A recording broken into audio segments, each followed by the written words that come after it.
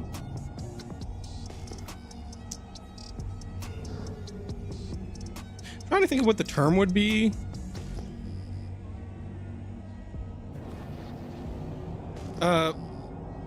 Asteroid.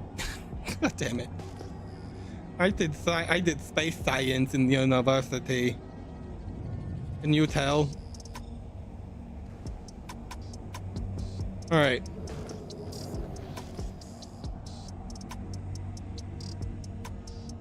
Oh shit. Whole bunch of unknown stuff. So this is a C-type.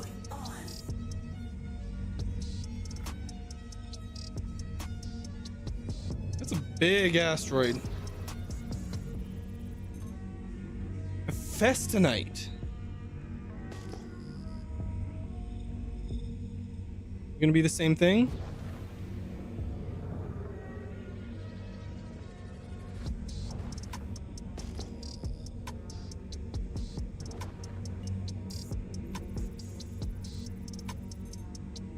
Okay, Festonite as well. Are these?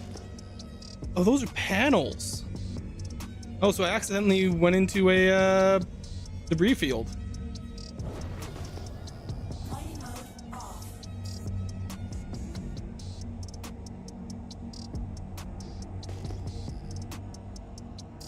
Uh.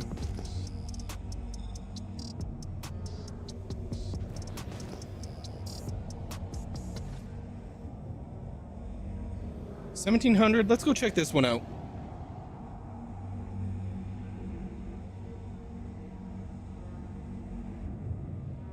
Yeah, like the space station's right there. So I'm not far from it at all.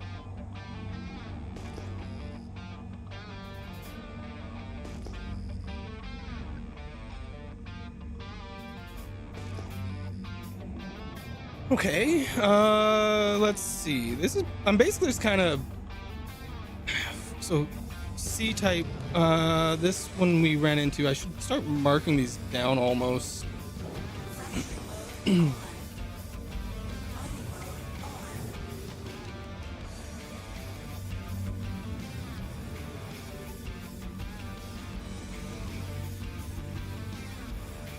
Terranite and titanium. All right, what about, you're 1900, 1700, 1870, 1870. All right, you're actually relatively close and in between things.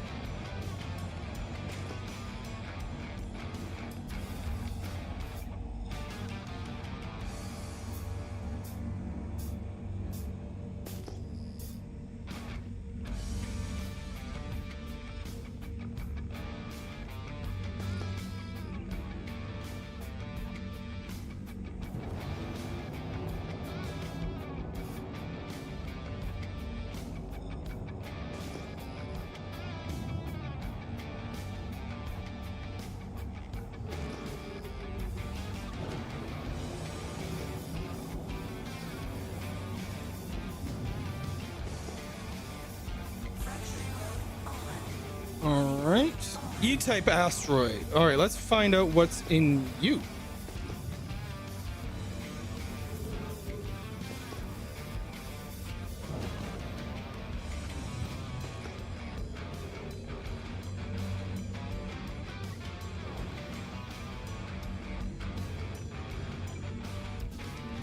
Ooh, you're a big boy.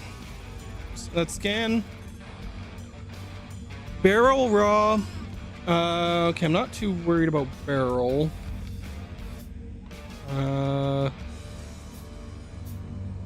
Let's hit up you first, and then we'll go up and to the left.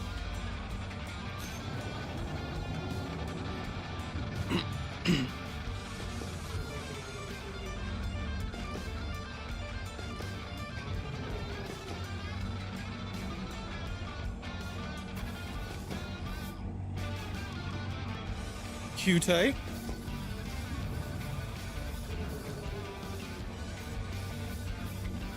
All right, let's see what you've got inside of you.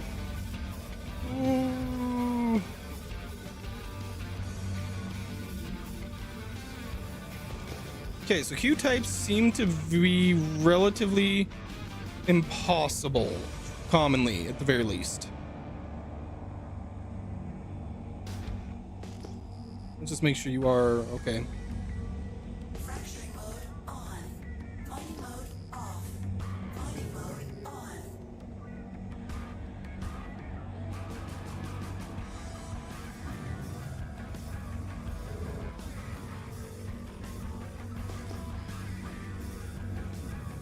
All right, let's scan. C-type. Oh, so it's pure aluminum. Nah. I'm good, bro. All right, let's look around. 3440. All right, that's a new one. 7.5K away.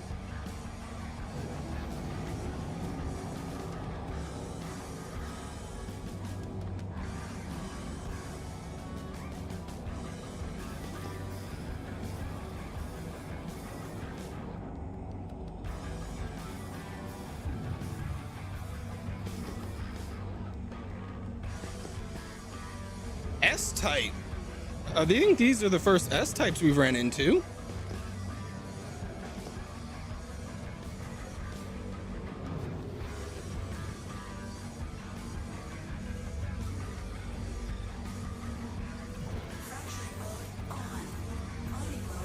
Terranite as well.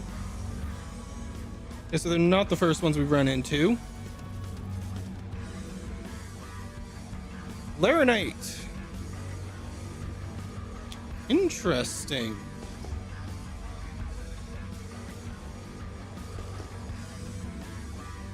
So what are you? 1870? So we haven't found any more Bexelite either. I need to make sure to remember what asteroids they come from. Oh, if that's what I think it is, that's a big ass asteroid.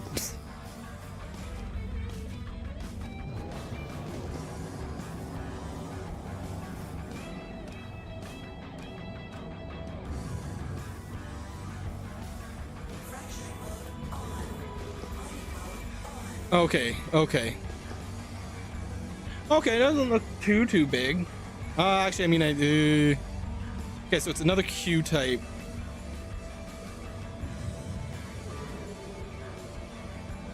Let's see what it's got in it. So it should be impossible for me to break.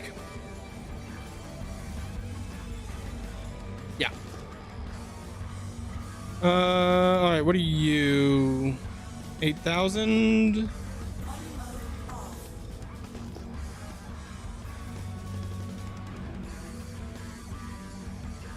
Uh, 10,000. Oh. Oh, shit. Okay. Didn't notice these other ones here.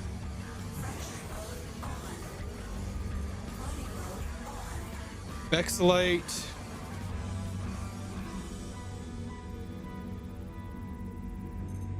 Titanium.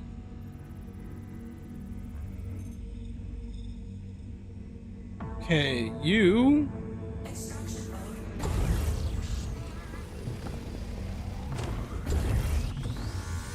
How about you? I'm gonna break up.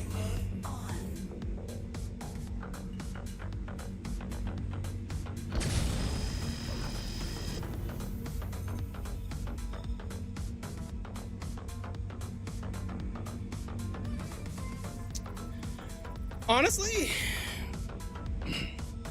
not worth it.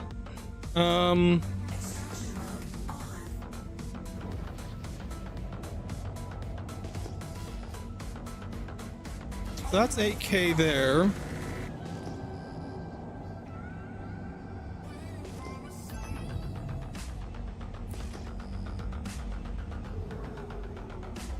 No other. All right.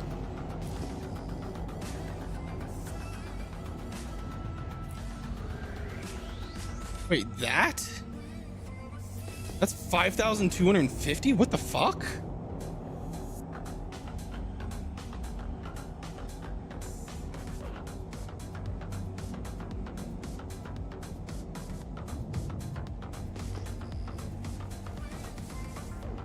Let me just 1,700. Holy crap. All right, let's go check this out. This is a new number I haven't seen before.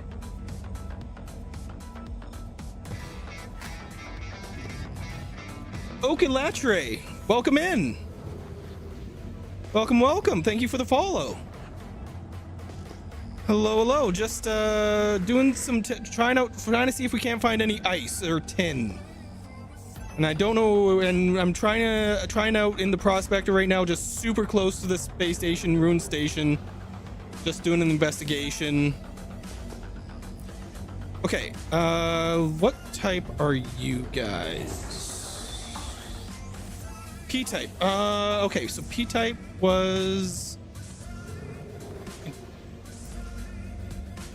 doable. No, I think these ones probably are not going to be doable, or they might be. Aluminum.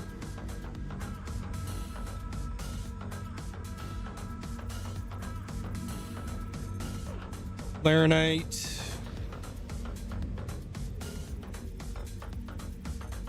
And Terranite. Okay, so P-types are Laranite and Terranite and aluminum. Q-types will likely have titanium, probably some potentially some Bexelite.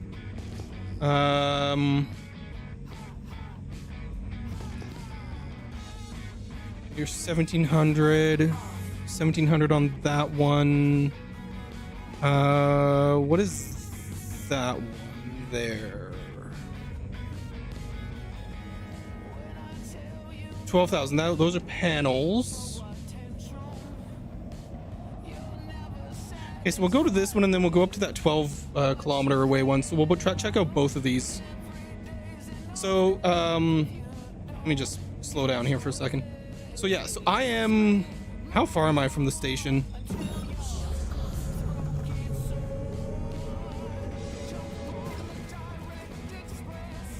"91 kilometers away from the station." So super close to the space station, and already we've uncovered Bexelite, some really nice salvage areas.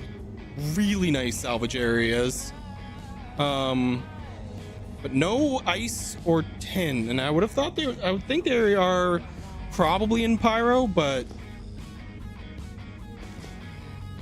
okay, right there you are. All right, let's see what you are. Okay, so a C-type. I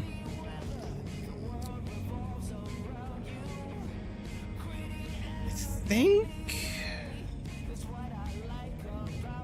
What was it that you had on you? I think C-types were C-types were titanium, but also impossible. We haven't been. I think all of the C-types we've looked at were impossible ones. Then there's you. Let's see. You're 1700, 1870. Okay, so we can jump between those two.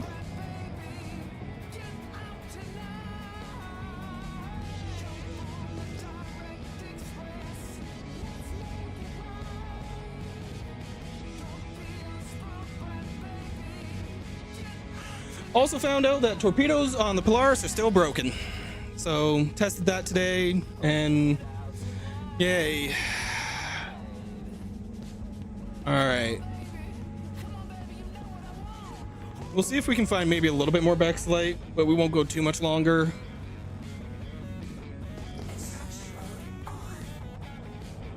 But hopefully if we're able to find, okay, so C-type, that was Terranite and titanium and was impossible for us to mine. Let's see if this is the same thing.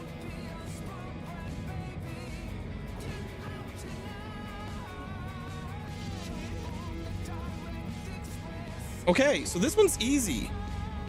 All right. So not what we're looking for with that. That was 1800? 1870, yep.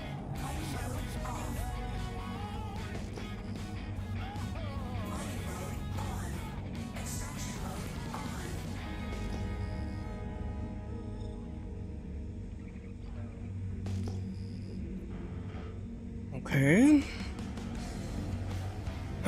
Oh man, I'll need to make sure to try editing the React to Morphologist tomorrow,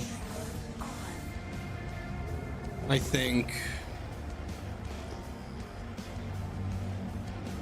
Okay, so Q-type. So this one we can run into some Bexelite. Hope, potentially.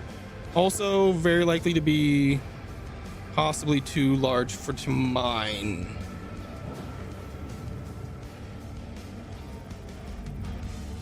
Yeah, Laranite in a cute. Okay, interesting. All right, let's see these unknowns. 1870. 8. Jeez. All right. Weird. Looking at this. I think that's the biggest number I've seen for mining. But then again, I am only still practicing mining, so no. 6 degrees Celsius right now. Hell yeah.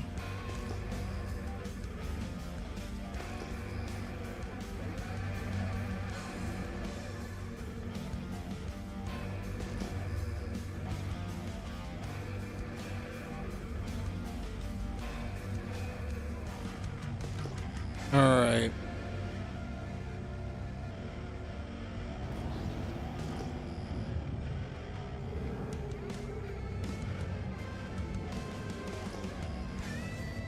Woo! Ooh, look at that. Look at that. P-type, P-type, P-type, P-type. All right, you know what? Let's have a look at these anyways.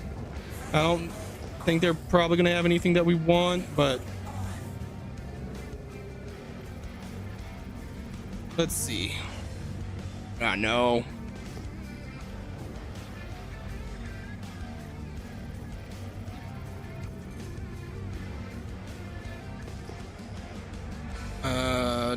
Which one's closer? You are.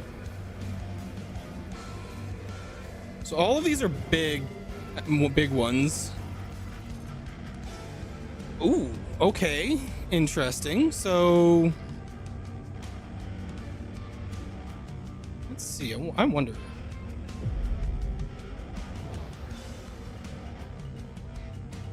Because I've seen them say impossible before.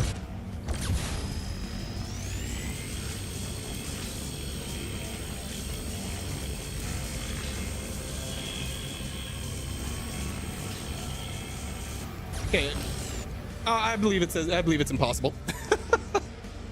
I wanted to make sure though. Whoa, whoa, whoa, whoa.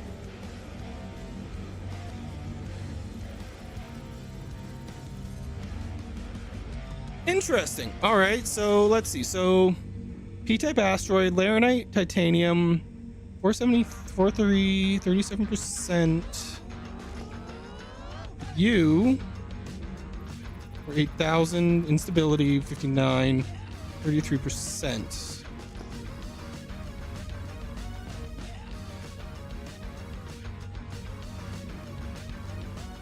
It must be the instability.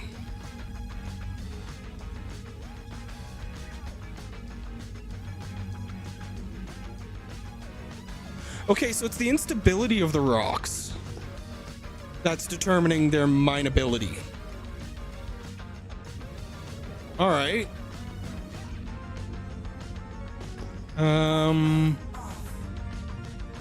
That's actually something I just learned. 'Cause I'm not very bright. 8,000, 1,700. All right, let's go for this 1,800. That's real close. Oh.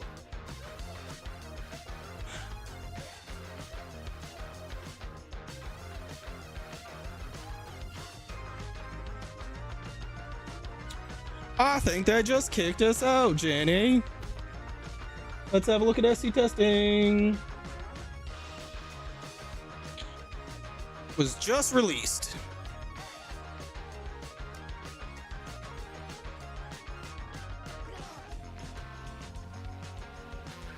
All right, so we didn't get a chance to we never got a chance to check out if refining works, if the refineries work in 4.0.2, because I know they're, for some reason they're not working now in 4.0, sorry, 0.1. So I have written down currently refining jobs in 4.0.1, and Polaris torpedoes in 4.0.2 still not working. And then I'm trying to remember what the other twos, because I already submitted my issue council reports for the bags and issue council report for shit, what was the other one I submitted with?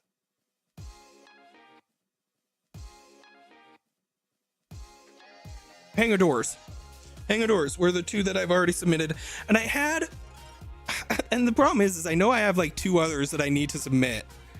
I just cannot remember them. I'll find out when I'm editing the my react video to morphologists being done with the Star Citizen events with his video. And again, you know, I'm gonna once again link his channel. Okay, well, you know, fine, I guess, if you want to be that way.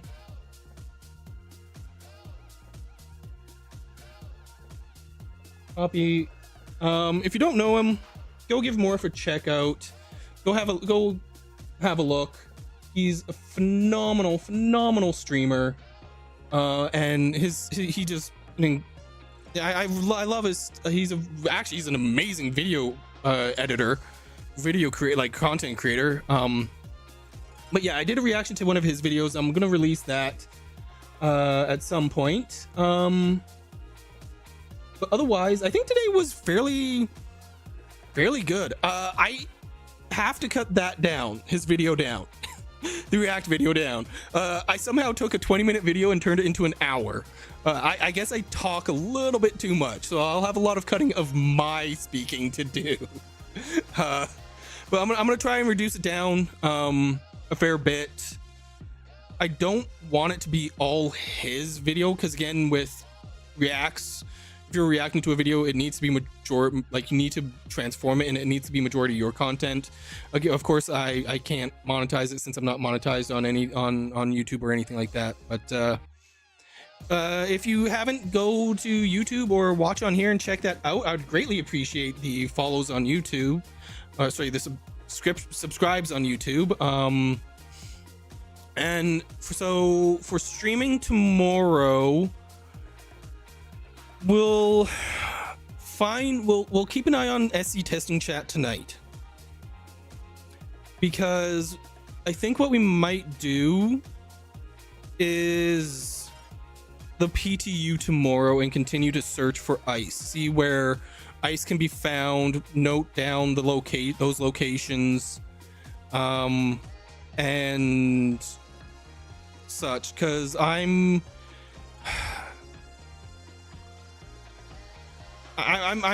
disenfranchised with live at the moment. But we might also play something else. I'll have a look at what they say on SE testing chat for what they've changed, and we'll discuss, and I'll bring that up for tomorrow when we go in, so we'll know certain things to look out for and what to report to the issue council. All right, but other than that, guys, thank you so much for tuning in, for hanging out. If you haven't already, give me a greatly appreciate a follow, or go check out the YouTube channel, Saren Forth, same name. I stream both here and on YouTube. I will try to make some more shorts and short form content, like shorts and TikToks, but I haven't had anything super fun or hilarious really happen over the last little while. And we might switch up games for a little bit. We'll see. I don't think I'm necessarily going to be grabbing Monster Hunter Wilds right now, even though I would absolutely want to, and I'd play the ever-loving hell out of that game. I just don't know if it's on the cards for the moment.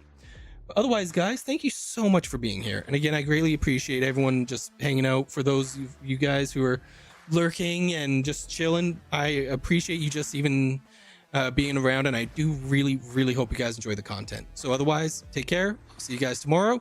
I will try to start earlier, no promise.